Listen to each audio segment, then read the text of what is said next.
An annual event like Turn Up provides valuable opportunities for all sectors of the entertainment community to come together in one place and at one time. The benefits of which include education, face-to-face networking, collaboration by sharing best practices with those who have been there before, developing awareness of up-and-coming events and projects, and feeling connected to others by way of a developing community of practice. I also want to thank and acknowledge our organisers, David and Eloise, for their commitment to this second event of Turn Up. I'm very pleased that it's back for its second year, offering musicians and the music industry professionals from the Sunshine Coast and surrounding areas the chance to hear some insights, such as Barry's just provided, and to catch up with leading industry achievers. I see great value in the music industry, however, in that it contributes to our new economy that we're developing here on the Sunshine Coast. And again, it's reinforced by some of the remarks that Barry made about things that are happening and where that's going to take us into the future. I remember when I was home a few years ago, and I was driving up the Bruce Highway, and one day I heard a young lady on the radio, and I stopped the car and I thought, my God, this is fantastic. I've been listening to so much dance, pop, and digitalised music. I thought it was hard for me to listen to radio anymore, and this young lady was called Adele, and I think we all know what she has done and what she's brought to the industry. And I think, I thought, our industry's on the move again, and it's because it'd be people like her that have become frustrated with what they were listening to, and they fought against it. They wrote their own songs, and they got out there, and she was selling out a little pub in the corner in part of London, and she was packing it out, and people coming to see her, and then she got discovered and signed a little independent label who were also looking for something new and fresh, really bored with the business. And even though that label knew they were going against the grain and taking a huge risk, well, guess what? It paid off, and it paid off big time. And today, 2 albums in, and Adele's worth over $100 million. And so the big money is coming back into the industry. And and across the Atlantic, in Nashville, at about the same time, I was living over there, working there, and there was a little young teenager walking up and down Music Row, and with her songs and knocking on the doors of publishing companies and record labels and saying, hey, can I sing for you?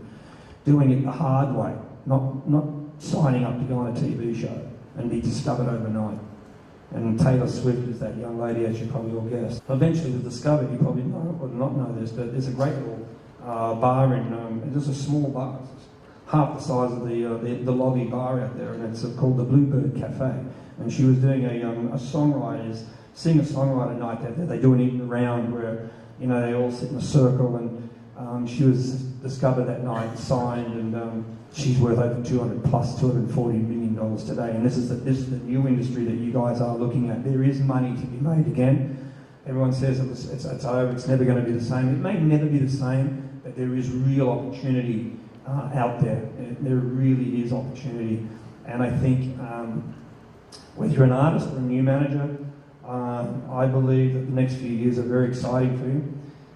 If you're an artist, I would stick to being original as you can. If you get together with as many people, if you can't write the songs yourself, find people who can write the songs. And if you can't write the songs, and you've got to be really honest with yourself here, then you find the right songs. Yeah, it's interesting. Again, Dennis and I were out there before all this, and we're talking about that is if you've got a story, especially now, the competition for media attention has never been greater than what it is because of the different ways that media is delivered these days. Can I say the live thing, I think what that to me these days now, especially more than ever, is that the source of revenue, which is what everyone's interested in really, in terms of making a living out of this business. We do it for the love of the art, of course, but at the end of the day, you've got to survive.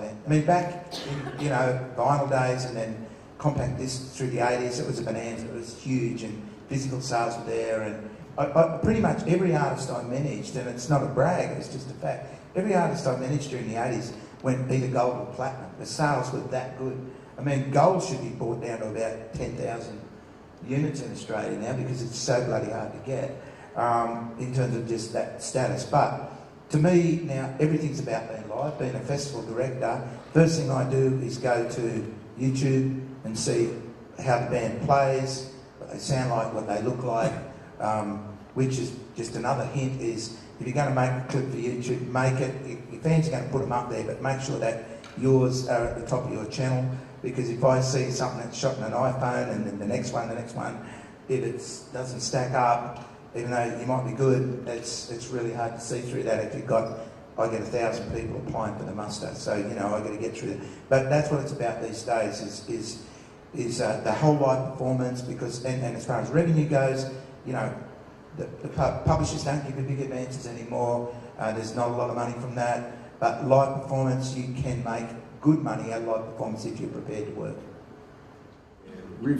Riffs are one of the hardest things to come up with, because a good riff is normally used as an introduction to a really good song, and you hear that riff and straight away you know what that song is. Like if you heard this. Oh, hang on a minute. If you heard this, Unplugged you'd know session. someone was being electrocuted, wouldn't you? God bless the techies, that's all Or I if you say. heard this.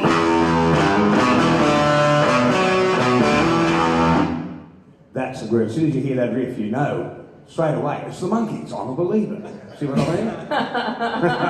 Day tripper last time I checked. Yeah. Or like